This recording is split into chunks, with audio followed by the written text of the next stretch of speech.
We may continue now to divert ourselves with dialogue and questions, so that we may relax and surrender and know that as we dialogue on various subjects and as we discourse in that way as friends, bit by bit, all the things that you experienced in this three-part transmission will be more and more deeply sinking in, even as you don't think about them at all.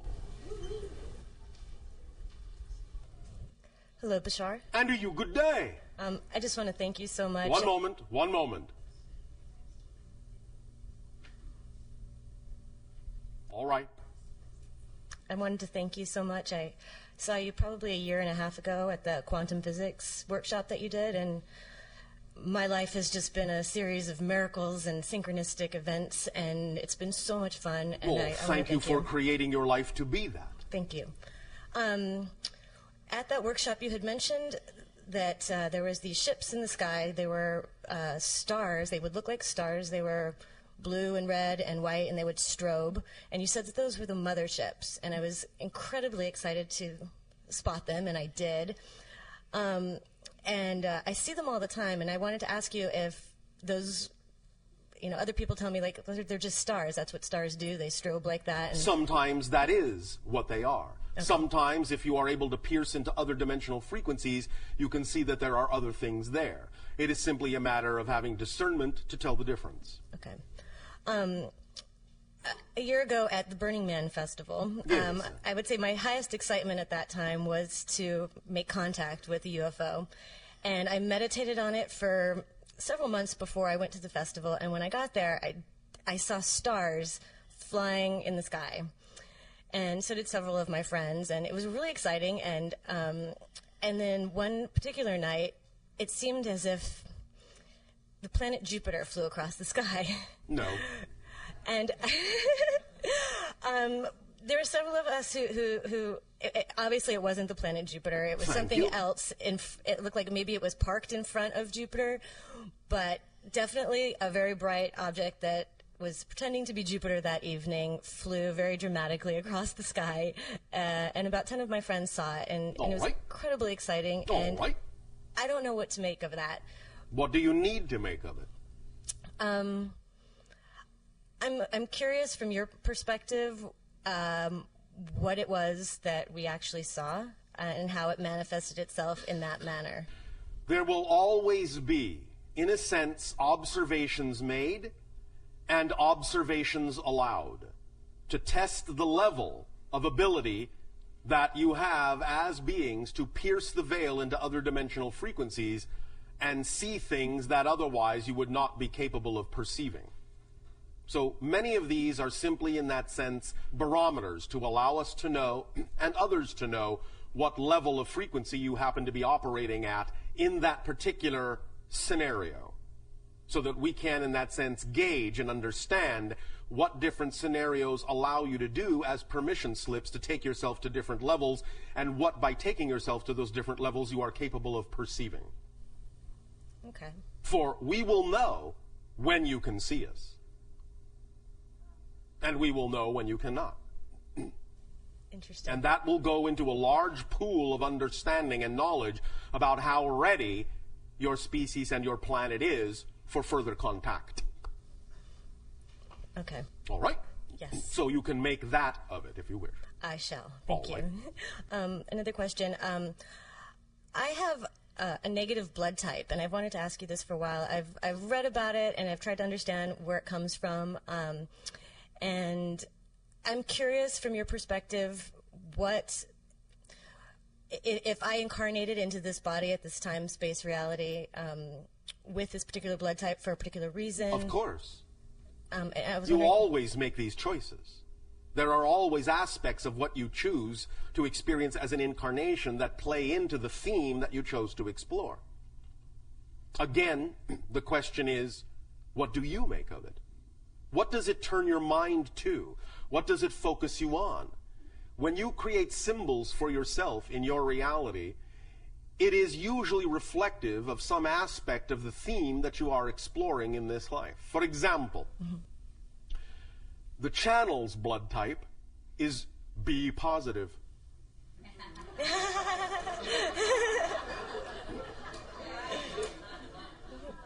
Catch my drift? Yes. Does that help? Yes, no, maybe.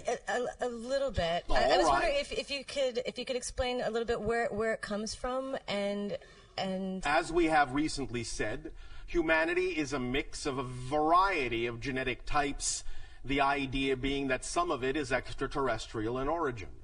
So in that you have these mixed up genetics, some of the issues of blood type are connected to that, and some of them are also representative of the indigenous stock of the hominid that evolved naturally on the planet.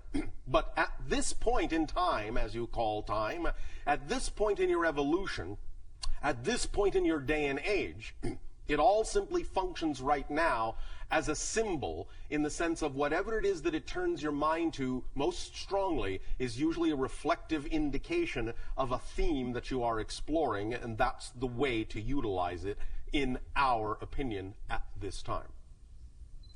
Okay. All right. Yes. And I have one last question. It's a little odd question. Oh, but an it's something- odd question as opposed to an even question. Yes, well, Exactly. it's question 3. I guess that makes it odd. All right. Okay.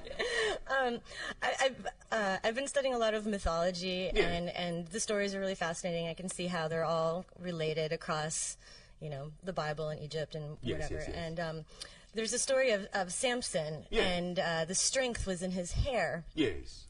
And it got me wondering if we hold our wisdom in our hair, and Not literally. not literally, and what it is, why is there a thought form that manifests as no hair in men, and no offense to our channel, obviously. I don't have any hair either.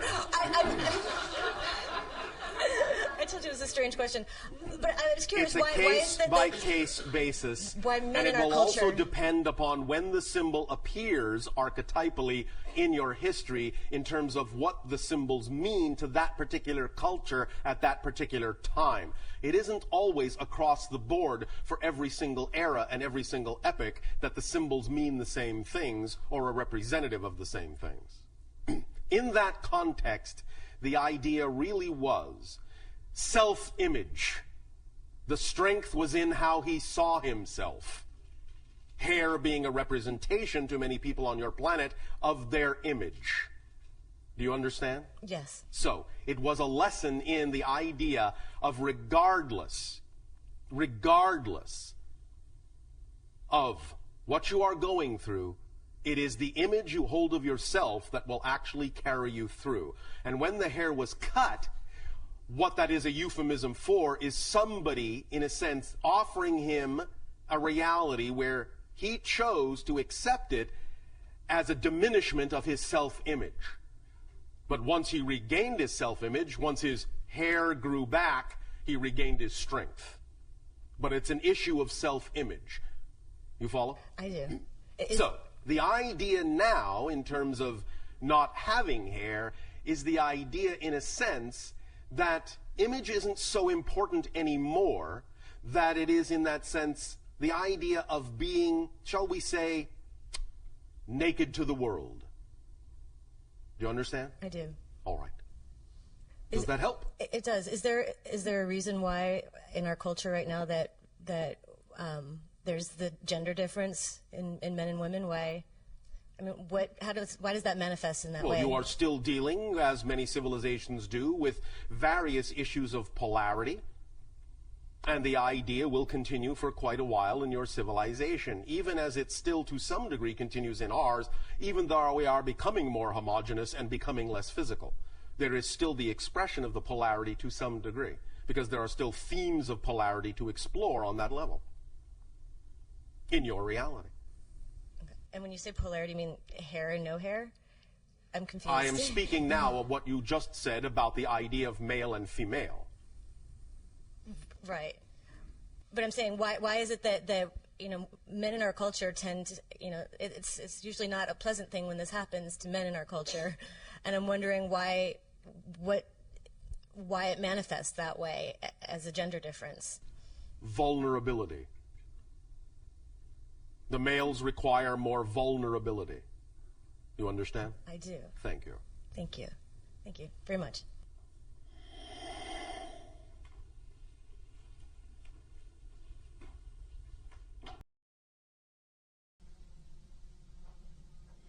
Hello, Bashar. And a you good day.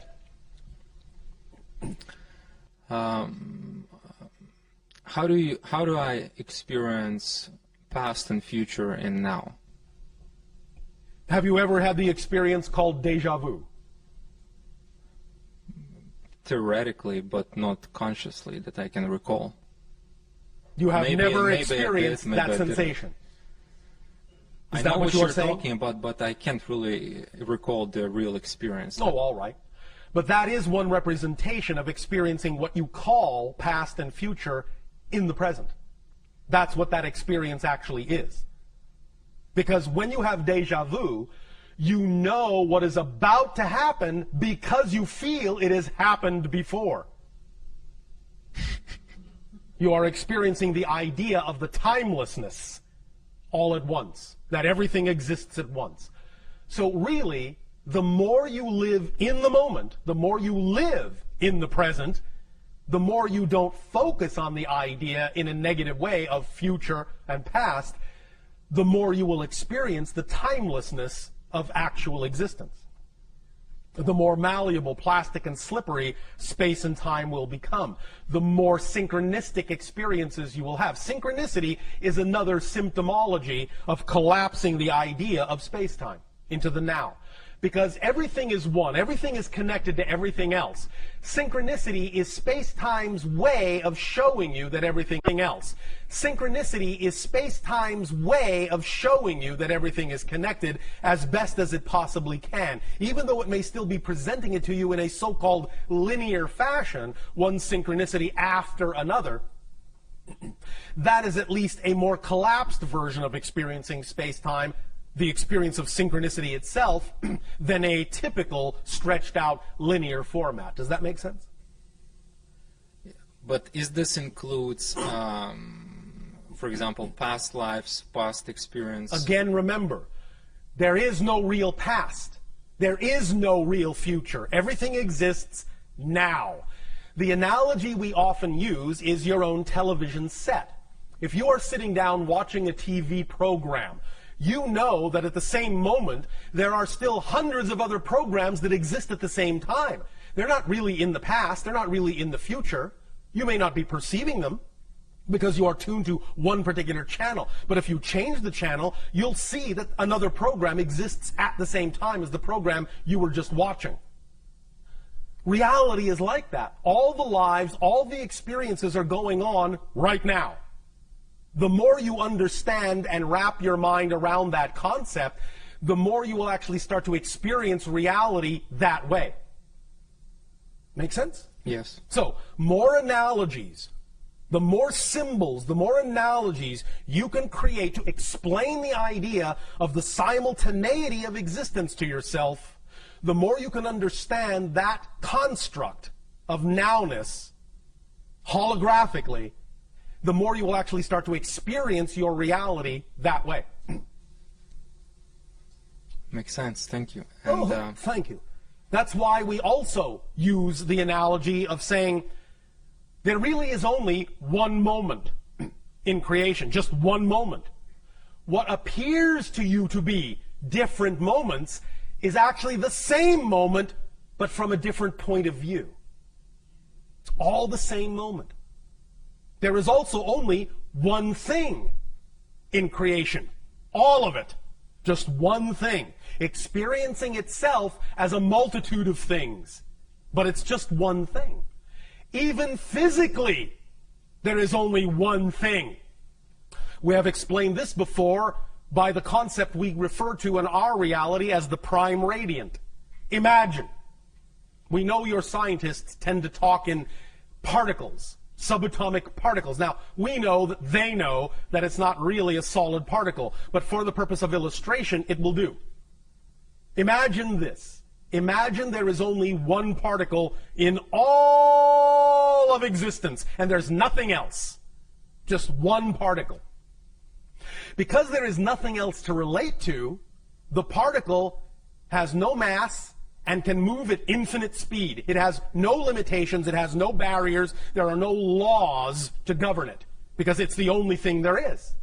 So it can do anything it wants. So if it can travel, this one particle can travel at infinite speed,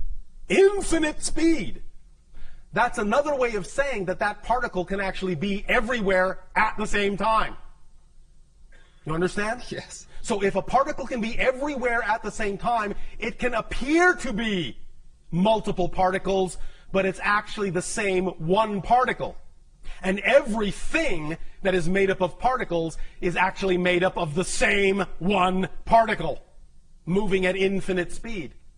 So you actually are the other person's body. You actually are the chair. You actually are the light bulb. Because all those things, you are the star. You are the other planet. Because all those things are all made up out of the same one particle that everything is made up out of. So everything is here. Everything is now. Everything is one. Make sense? Yes. Does that help? Yes, definitely. Thank you. Thank you. The But more I you have another ponder question. that, the more you wrap your mind around that, the more you will start to experience that in your reality. Yes, continue. And it's pretty much like a follow-up in terms Yes. of everything is one, all is one, we're part of one. Yes. But we have this illusion of separation. Yes. Can you help me a little bit in terms of how I can modify it or remove it if it's appropriate, or how I Well, you can don't better really want to understand it, completely remove it per se. but have ability to or you won't go really beyond that. have an experience as an individual. Remember, all that is experiences itself in all the ways that it can. You, us, all beings and all things in creation are all the ways all that is has of experiencing itself. Even though you can have the experience of more oneness, you exist as an idea unto itself. So you, as that idea, no matter how much oneness you create yourself to experience, you will always experience yourself as you. Even when you become one with the one, you will experience yourself as the one. So you will still be you. Even when you are no longer a part of the one in experience, you will still experience yourself as the one. Does that make sense? Yes, definitely. Does that help? But I was asking more in terms of practical application, in terms of, for example, feeling the trees and walls and go beyond that. Yes. How I can develop this? Again, wrap your mind around the idea that you are one. Invent in your imagination ways in which to represent that to yourself more realistically. And use that imagination. That's what your imagination is for. Your imagination is keyed to you, to your frequency. Whatever methodology you come up with that allows you to feel more at one, use that. Use what your imagination comes up with. Your imagination is the conduit between your higher mind and your physical mind. Your imagination is the conduit of communication between the two. So let us say, for example, if you imagine, for you, if it feels right for you, that you can walk up to a wall, and if by putting your hands on it, that allows you to feel more at one with the wall, or if putting your tongue on it allows you to feel more at one with the wall, or simply imagining yourself passing through the wall and your molecules intermingling makes you feel more at one with the wall, or whatever idea your imagination comes up with that actually creates for you more of the sensation, more of the idea of being one with the wall, then that's the thing to imagine at that moment, whether you actually physically do it or not. Because the idea is that some of these things are not always relevant to experience literally, physically. Some of them are just things that lure you in a certain direction to get you to move in that direction, perhaps for other reasons. Sometimes the things that excite you just to get you to move in a certain direction, not because the thing itself must come to fruition in a physical way. Because your higher mind knows how stubborn the physical mind can be.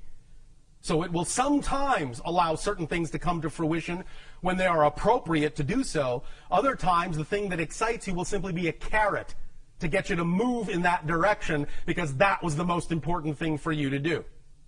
So if you're excited about exploring this concept of oneness, act on that and use your imagination to explore it in whatever way, shape, or form your imagination feels most excited about doing so. And for that moment, that will be the right way for you. And it will enhance the synchronicity in your reality. For that moment, that will be the right way for you. And it will enhance the synchronicity in your reality to give you more experiences of that oneness in whatever way works best for you. Does that make sense? Definitely. Thank you So very you really much. need to let your imagination fly. You really need to act out on your imagination too in many ways. Many times we have suggested to many of you, when you talk about doing the thing that excites you, to mock it up, to create a facsimile of the reality you say you wish to live in. Literally build it up around you to the best of your ability. Have representations of it everywhere that you can. Paste it up on your wall. But very few of you actually take the step of making that physical realization, that physical symbology. You keep it very mental.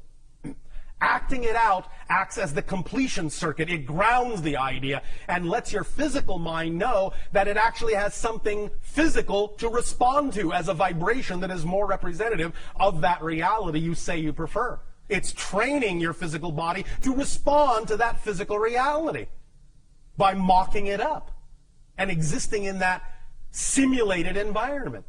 It doesn't matter that it's a simulation if it makes you feel like it's real. Make sense? Yes. Does that help you? Yes. Thank you. And last question. Oh. I want to understand how the new point of consciousness got born, or new consciousness got born. Probably it's more like a point. Essentially this way.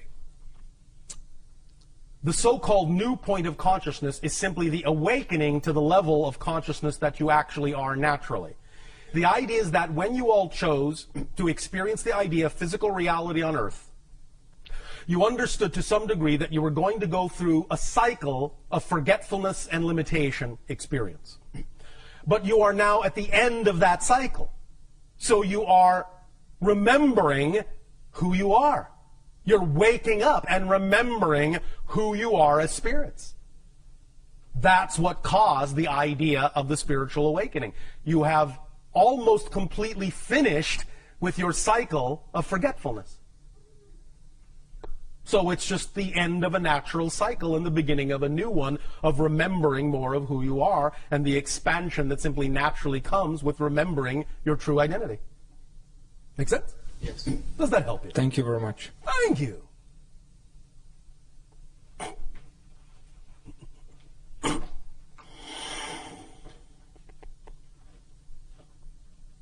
Thank you, April. Hi, Bashar. And you good day. It's a privilege and a pleasure to be here with you. It is an honor for us to communicate with all of you as well. Good, thank you. Speak up and be bold so that all may hear what you have to share. I shall speak up then. Thank you. By our thoughts, our choices, and our imaginings, as you said, we create our reality. Through your beliefs and definitions, you create your reality. Your beliefs and definitions determine what kind of feelings and thoughts and behaviors you exhibit. Right. That then reinforce the reality you have created with your belief. But belief is the blueprint. It's the first step. The definition is the key, not just the thought. I know that some people on your planet interchange those concepts and say thoughts create your reality. What they really mean is the basic fundamental belief creates the reality. What you believe is true is what you experience. Then your thoughts will go hand in hand to reinforce that. Good, yes, excellent. And so it's a very individual process, is it not? Yes, but there are collective components to it that you have all agreed to abide by in general. Which are prior agreements as to the structure of the earth and life Yes. and so on, yes. Yes. Okay, good, yes. So if I create my reality and it is an individual thing within those agreements, within